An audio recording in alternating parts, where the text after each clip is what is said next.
In today's episode of the Grab Bag series, I'm going to show you the 6 pocket knives I picked. I got all cleaned up, and the one fixed blade, the big Rambo knife, it's done.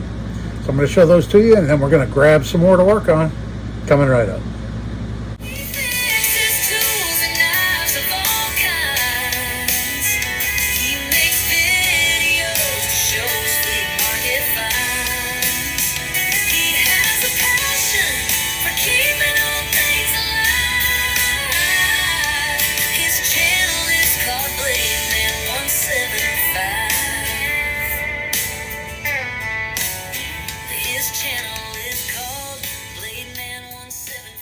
Hello everybody, and thanks for coming back for another video. This is Dave, and I'm glad you're with me. If this is your first time watching the Grab Bag series, this is where I grab a handful of knives and I proceed to clean them up in a 24-hour period. And I'm picking one fixed blade until I run out of those, but I think I have about a dozen or so. So we've got quite a few episodes with a fixed blade, in addition to a handful of pocket knives. Okay, we'll jump right in, and we'll start with this one right here. I'll show you. And here it is fixed up, and all I did was clean it. I didn't fix the missing chunk of wood in it. This is that very inexpensive lag wheel copy knife, probably made in Pakistan, although it's not stamped anywhere other than 440 stainless steel right here and the etching on the blade. And I just cleaned off all the gunk that it had on it and put some oil on it. Had quite a bit of gunk down in it. I cleaned out, and very inexpensive knife. Didn't want to put too much time into it, so I'm calling that one done. Next up, we have this little guy right here, and this is a nice little lock back. Here it is now, and all I did really, I took some 600 grit and I wet sanded the stainless steel covers, got a lot of the scratches out of it, and then cleaned the blade up, sharpened it and oiled it. The edge was very poor on it. It's nice and sharp now, has good action. I put a bead chain on it because it had that thong hole there. And so there's that little guy all done. Next up, we have this knife here.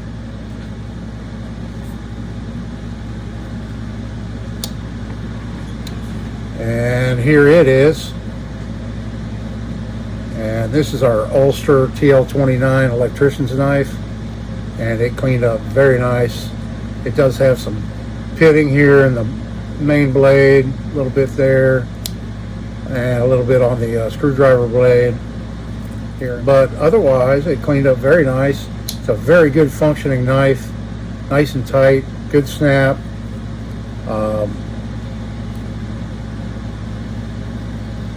Cleaned up the handle scales a little bit, and really didn't spend too much time on it. It really didn't need that much. Next up, we've got this little guy here. This knife had these on it, the plastic handle wraps, and they're kind of dingy looking and not in the best of shape, as you can see. So I took those off, and here it is now. So I used white enamel, 2 coats of a base of white enamel on it, and I let that dry real good, and then I went over that with some black enamel, and that's the kind of the pattern I came up with on it. And the blades are in pretty good shape on this one. And it has really nice half stops and really nice snap, nice action on this knife. So that's how that one turned out. And next up to show you is this one right here, and that's a screenshot. Sorry, I forgot to take a before picture, but here it is now, all cleaned up. And I rounded the bone off.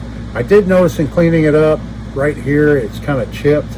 I'm not sure if somebody repaired that in the past with some glue or something in there, possibly. But I didn't notice that damage in the bone. until I was cleaning it up, but it's not that bad. It's not missing pieces like a lot of these are. There's the other side. And I got all the blades cleaned up.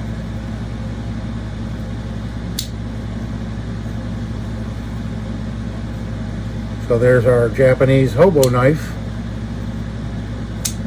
Main thing was just getting the rust off of it, cleaning it up, making the bone look better on that knife. Next up, we have this one right here. And this is our old Colonial Forest Master. And here's the handle coverings it had.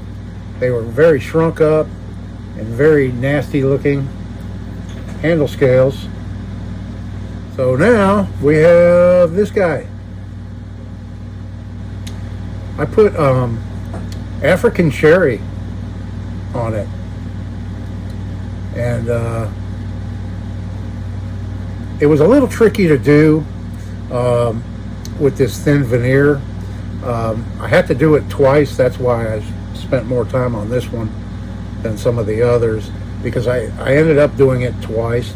The first time I just tried to do it dry, and it ended up cracking on me because the veneer was so thin. So what I did was I soaked the wood, the veneer, in water, and then I clamped it into that curve shape right on the handle scales themselves, and I let it dry. And after it was dry, it retained that curved shape. So then I trimmed it and epoxied them on there. And these original plastic ones were pinned, but I was going to pin it, but that would have just been for decoration because it's held on really good with that epoxy. And I don't want to run the risk of cracking the wood too because it's so thin. Forest Master with African cherry wood handle coverings.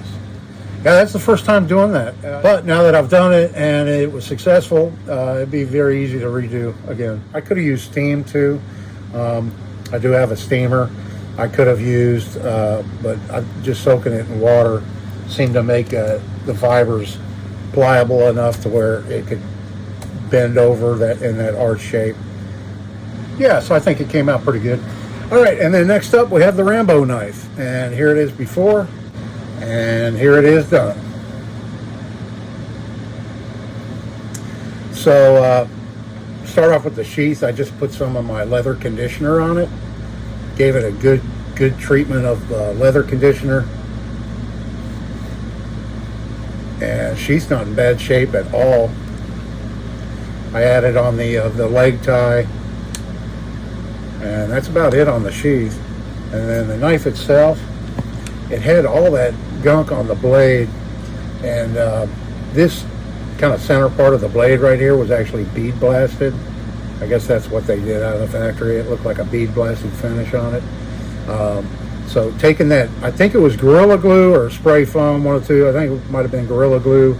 That was all over the blade, and it was a pain to get off, but I managed to get it all removed, even out of down in the saw teeth and everything. There was a lot of it, but I got all that cleaned off and gave it a nice edge. And yeah, it's nice and sharp now. And then the handle was missing the wraps, and I believe they used a nylon string or something originally, but I opted with a piece of thin leather, and it's glued on with contact cement, and then I also laced it there. And to hide the shiny part of that tubular handle, I put a piece of black electrical tape just right here in this area, and then the rest of the area around the handle has contact cement, and so then you don't see that shiny like right here, you know, part under it. And then it was missing the pommel cap, and so I made this one. I made it out of a pipe reducer, and then I think this is a brass cap off of a commercial air conditioner, and it just happened to be the right size. So I soldered this down in the bottom of it, and then I put a little epoxy around it too. And I could put an O-ring on this and it would probably be watertight. But because this is more of like an Acme thread inside here, there was no way I was going to find anything that fit without buying another one of these knives just for the cap. But this fit in there real tight at first, so I rethreaded it with a right size pipe tap and made it to where it screws on perfectly and nice and tight. And then it originally had like a storage case inside. I found this. It doesn't have a cap. I need to hunt around for a cap for it. But for your little fishing line and needles and whatever, you know, for that in there. So there's that. There's our Rambo knife. I'm calling that one done. And I didn't want to polish the brass and make it real shiny or anything, so I just kind of left a lot of that patina on it for the pommel. So there's that one, all done. So I'll put that off to the side, and I'll grab our bag. Well, I have the fixed blades right in front of me here, so I'll reach in and grab one of these first. And oh yes, there we have it. There's our fixed blade. Okay, and then in our pocket knife bag, we'll grab a handful right here. Get some smaller ones in there, maybe. There we go. Looks like I have quite a few. Let's see how many we have here. Oh, we have another melon tester. 1, 2, 3, 4, 5, 6, 7 again. Okay, we'll start off with this little guy right here. This is kind of a neat little knife, made in Pakistan, I'm sure. There's no markings on it anywhere. Has a nice strong spring in it.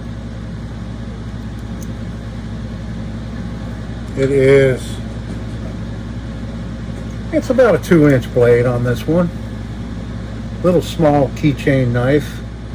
Yeah, it's all brass bolsters with pack of wood, diamond wood inserts there, and nice spring in it. Not sure that steel. Has a half stop. Nice strong spring. So there's that little guy. That'll clean up nice. Then we have one of these. All right. I'm not sure. This is a 2-bladed one. The main blade is in really bad shape. This is an old one. It's like a lady's leg, shoe, boot, whatever, and this is like supposed to be a cap lifter. Let's see what the pen blade looks like. It's been whittled down quite a bit too, but yeah, we'll clean it up. We won't spend too much time on this one. It should clean up fairly nice. I'm not sure what this black is around here. It looks like somebody had painted it or something. Not sure the reasoning behind that. It really needs a new blade, but I think I'll just clean it up and make it look presentable. Okay, and then we have a melon tester. It had some kind of advertising here on the handle scale. It looks like somebody took something and scratched it, scored it to take the advertising out. You see that? I don't know why they did it that way. Okay, let's see what the blade doesn't look too bad. It's a Colonial. It's a stainless steel Colonial melon tester. The blade doesn't look bad. It has steel liners,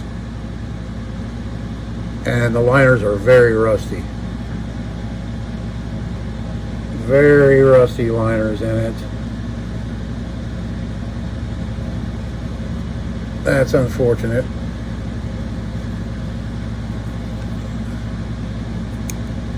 And no action in it, and it's sticking up quite a bit for some reason. I don't think it was sharpened down that much. So we'll have to take a closer look at this one and see if we can't get it fixed up and functioning correctly. All right, and then we have this one right here, and this Looks like a copy of a Kershaw leak. We got issues with this one. It's a frame lock and it's not locking at all. You can see this blade's very loose. Yeah, I can't even get it to lock. But yeah, it looks like it's made just like a Kershaw leak. Half serrated blade, 440 stainless. It's stamped, and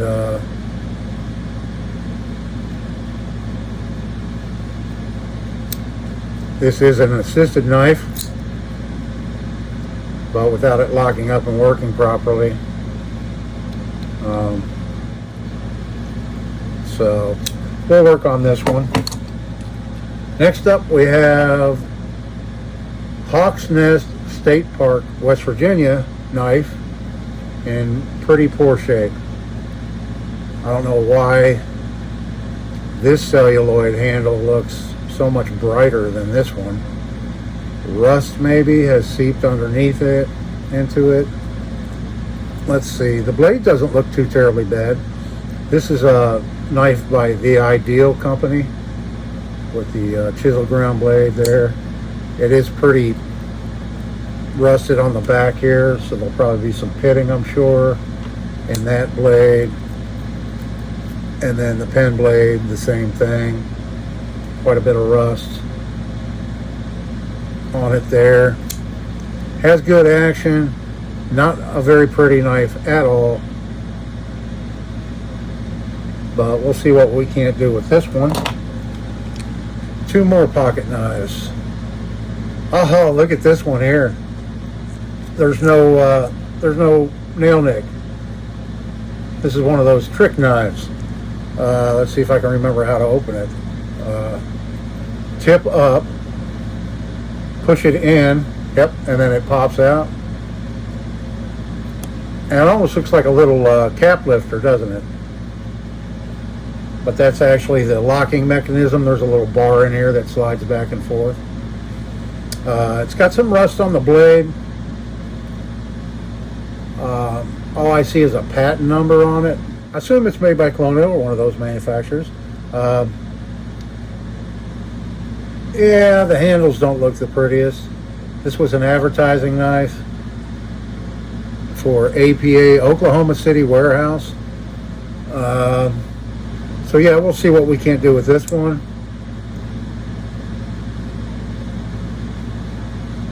Let's see, I think you have to have it, so to close it, yeah, you have to have it tipped down and then push it in. If you push it in now, see, it won't pop out. Flip it upside down. Sometimes you gotta give it a little tap, push it in, and there it pops open, and you can open it. Yeah, I'm not sure if they call these trick knives. If they called these trick knives when they sold them new, I'm not sure. Leave it down in the comments if you know. All right, next pocket knife we have this one right here. This is an oldie, a Stockman, and I'm afraid to see what the blades look like. Yeah, this is a Cut Master, and this one's really whittled down, really sharpened down. Let's see, the spade blade, not as much. It doesn't look as bad, but it's not closing properly. I think these are out of order or something. They're rubbing. Yeah, I think the sheep's foot's supposed to be, I think the spade's supposed to be in the middle between the main blade and the sheep's foot. Yeah, the liner's bent.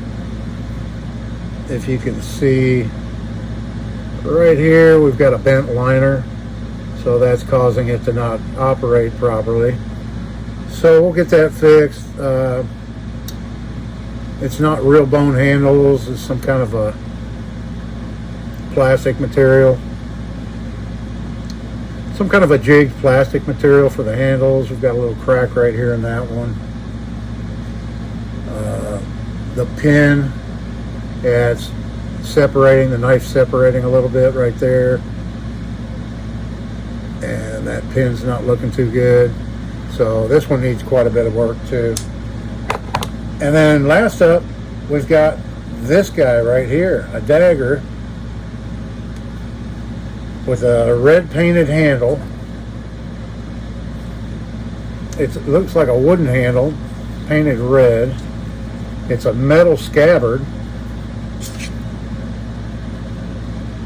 And a bunch of dirt just came out of it. Somebody was really grinding away on the blade. It is stamped Germany. It's a single edge. It's a single edged knife, but somebody was just sanding away on the blade. It's very sharp. This thing is very sharp. Yeah, I generally don't find sharp knives, but this one here's got a bit of an edge on it. Somebody was grinding away. I'm not sure. I don't know any history of this knife. It has a steel guard.